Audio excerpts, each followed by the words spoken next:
prospect of reaching out to unchurched older people was first contemplated in October 2001. As administrator of the church from 1995, I noticed that we had lots of older people starting to come into our building and using our premises.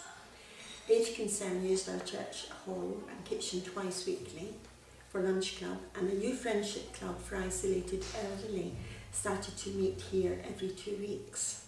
On average, we had around 30 to 40, mainly unchurched older people coming into our building each week, and no one was telling them that God loved them or cared for them.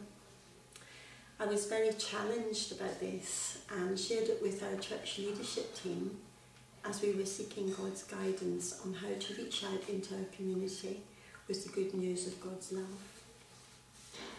Was this the community God was calling us to? After discussion and many prayers, one of our elders felt that I had a passion for these older people, and it was agreed both by the leadership team and the church members to release me from my admin duties for 2 days a week for a period of 3 months to check out the possible opportunities to seek confirmation that God was leading us in this direction. The research started in February 2004, and it was amazing just how the Lord led us for these 3 months.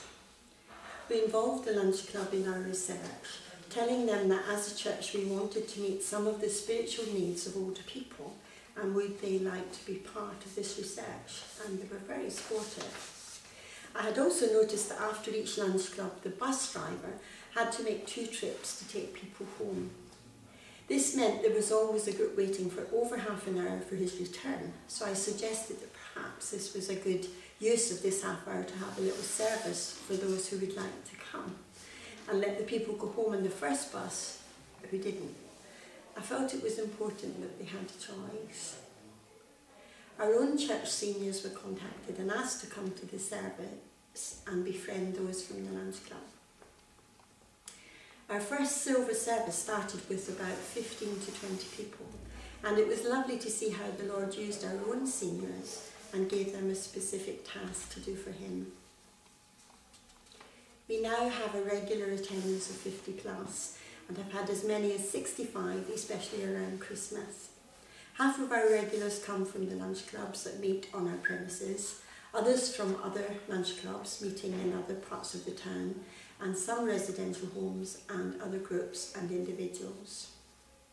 Following our 3-month trial, we spent a year trying out various ways to meet the needs of seniors with monthly silver services, they chose the name, consisting of a short half-hour service with familiar hymns, prayers and a 10-minute sermon. A Silver Seekers group, a sort of alpha-style group, an annual holiday at home with a different theme each year, a variety of songs of praise and some classical and gospel concerts. There is an opportunity at every event to hear about God's amazing love through His Son Jesus. The Lord has blessed all our efforts, and it has been wonderful to see Him at work, blessing those who come and making them aware of His great love for them. Let me tell you about Frances. Frances was 81 when she came to our very first silver service. She loved it.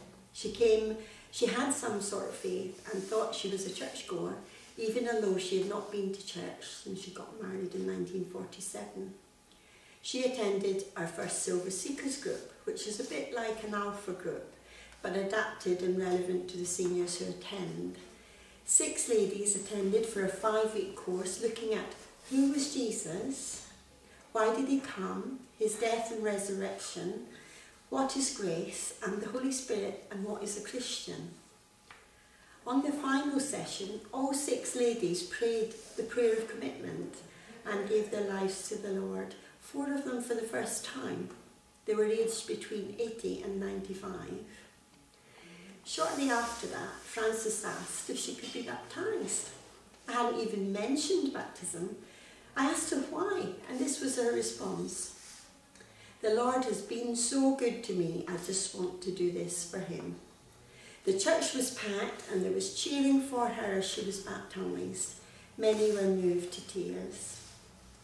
Frances will soon be 85. She is getting more frail, but continues to attend church every Sunday morning when she can. I love coming to church, she says, and I hate missing it. She feels very much a part of the church family here and appreciates how much she is loved by the Lord and by her new Christian brothers and sisters. She attends all our senior events.